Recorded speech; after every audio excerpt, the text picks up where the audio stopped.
Friends welcome back to my channel और आज आगत नतुन रेसिपि लै आहिलो घरते कलफुलर सब्जी केनेदरे बनाब पारे ताके चाওঁ आहक। एया मैं प्रथमते बुट अलप भिजाই राखिছোঁ, নহৰু লৈছোঁ, पियाज काटि লৈছোঁ और इफाले आलू লৈছোঁ, अलप मसुर दालि मैं भिजाই লৈছোঁ और एतिया एया कलफुलটো मैं भालदरे सৰু सৰুকৈ काटि पानीत 5 घंटामान भिजाই राखिम।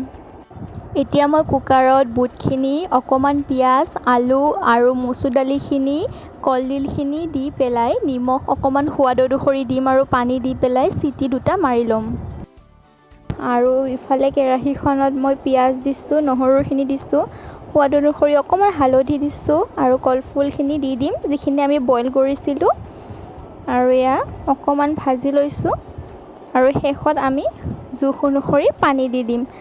এয়া দেখিছেনে উতল আহিছে আৰু শেষত অকমান আমি জালুক ছটিয়াই দিম, তেতিয়া সোৱাদটো ভাল আহিব আৰু ইফালে নমাই দিম এনেদৰে ছটিয়াই। এয়া চাওকচোন কলফুলৰ সবজিখিনি ৰেডি হৈ গ'ল। গতিকে আপোনালোকেও বনাই চাবচোন এনেদৰে আৰু ভিডিঅ'টো চাই কেনেকুৱা পালে নিশ্চয় জনাব। Thank U.